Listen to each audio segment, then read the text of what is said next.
Bismillahirrahmanirrahim. Di dalam sebuah hadis riwayat Imam Bukhari dari Anas bin Malik radhiyallahu taala an, Rasulullah SAW bersabda, "Lallahu arhamu bi'ibadihi min hadhihi biwaladiha." Sungguh Allah lebih mengasihi, lebih menyayangi hamba-hambanya lebih daripada kasih sayang wanita ini kepada anaknya. Ketika itu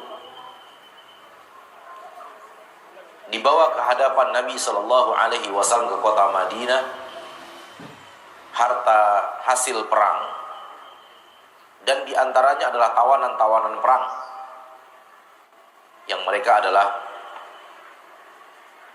harta hasil perang. Dan di antara tawaran itu ada seorang wanita yang sedang kehilangan bayinya yang masih di dalam momongannya, dan terlihat dia kasak kusuk mencari,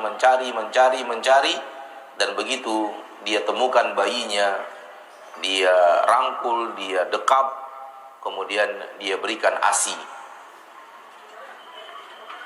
Ketika itulah Nabi mengatakan, "Lallahu arhamu bi'ibadihi min hadhihi biwaladiha."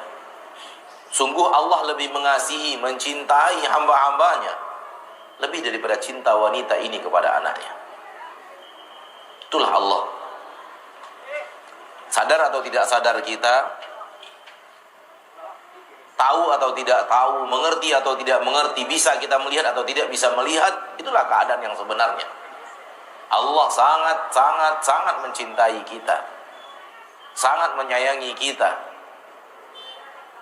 Dan di antara kasih sayang Allah adalah Allah tetap buka pintu ampunannya seumur hidup kita. Ini di antara kasih sayang Allah yang tiada tara. Pintu maaf tidak pernah Allah tutup. Pintu taubat untuk kita tidak pernah tertutup seumur hidup kita. Orang yang sudah berusia sekarang ini 75 tahun, berarti 75 tahun juga pintu itu tidak pernah tertutup. Orang yang berusia tahun ini 85 tahun, maka selama itu juga pintu taubat tidak pernah Allah tutup. Baru kemudian Allah menutupnya manakala detik-detik ajal sudah mulai datang. Innallaha yaqbalu taubata 'abdin ma lam yugharghir. Allah pasti akan menerima taubat seorang hamba kecuali sudah terjadi ghargharah. Ghargharah itulah detik-detik datangnya sakratul maut. Dan ini bukti kasih sayang Allah yang luar biasa. Seorang hamba yang berbuat maksiat 20 tahun, 30 tahun, 40 tahun, 50 tahun, 60 tahun, kemudian dia bertaubat dan dia kembali kepada Allah, walau hanya 2 atau 3 hari dia kembali kepada Allah, Allah terima. Allah terima. Hadis riwayat Imam Bukhari yang sangat masyhur, orang yang banyak berbuat maksiat sampai membunuh 100 orang. Dan orang yang sudah berhasil membunuh 100 orang, itu pastikan bahwa dosanya tidak hanya membunuh. Karena dosa membunuh itu adalah dosa yang paling membutuhkan keberanian.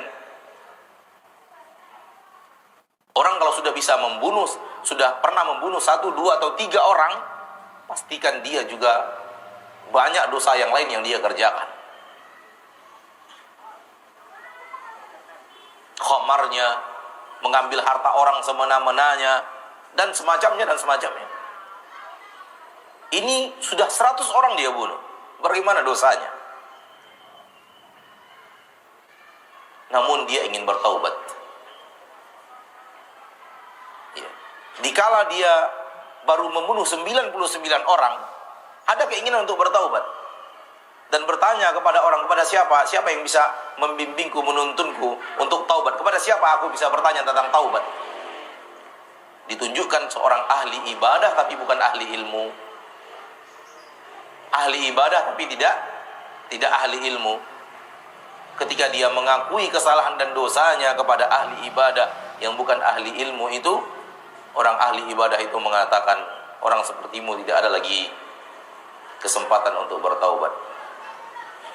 Dia marah mendengar kata itu dan dibunuhnya ahli ibadah itu. Genap 100 dia membunuh orang. Setelah membunuh 100 ingin kembali bertaubat, dia bertanya lagi kepada manusia, siapa? Tunjukkan aku orang yang bisa menuntunku untuk bertaubat. Kemudian diarahkan kepada seorang ahli ilmu. Dan ketika dia berangkat kepada ahli ilmu itu, dia bertanya, dia akui dosa-dosanya. Kemudian dia katakan, apakah saya masih bisa bertaubat? Kata ahli ilmu itu, tak ada siapapun yang bisa menghalangi Anda untuk bertaubat.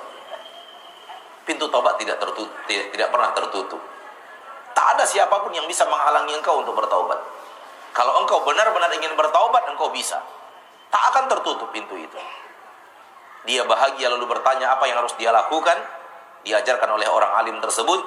Dan di antara yang dia nasihati adalah, tinggalkan kampungmu ini. Kampungmu kampung yang buruk. Kampungmu kampung pelaku maksiat. Pindahlah ke kampung seberang. Di sana banyak orang-orang saleh dan beribadahlah kepada Allah di kampung seberang itu. Dan keikhlasannya dalam bertaubat, dia tinggalkan kampungnya. Orang yang berani meninggalkan kampung halamannya, berani meninggalkan teman dan sahabatnya, orang yang mau meninggalkan keluarganya untuk taubatnya, itulah orang yang ciri-ciri orang yang bertaubat, taubat yang serius, taubatan nasuh. Karena meninggalkan kampung halaman bukan pekerjaan yang mudah. Meninggalkan teman dan sahabat, histori hidup, bukan pekerjaan yang mudah. Oleh karena itu Allah sangat memuji kaum muhajirin di dalam Al-Quran. Allah puji mereka ketika mau berhijrah ke kota Madinah, mau meninggalkan kampung halaman mereka. Namun qaddar Allah, belum sampai ke kampung seberang, dia wafat. Artinya antara taubatnya dan wafatnya waktu yang sangat pendek.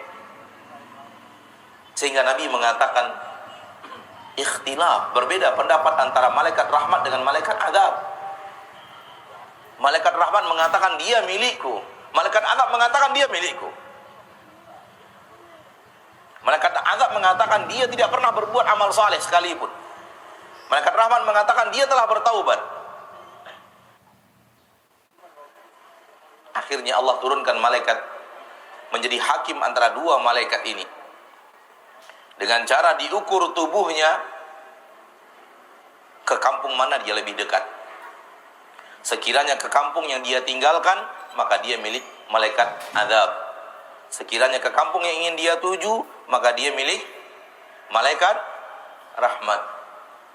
Diukur tubuhnya, kemudian ternyata tubuhnya lebih dekat ke kampung yang dia tuju 1 jengkal. Maka dia dipeluk dan dirangkul oleh malaikat rahmat. Ini kasih sayang Allah yang tiada tara. Bismillah.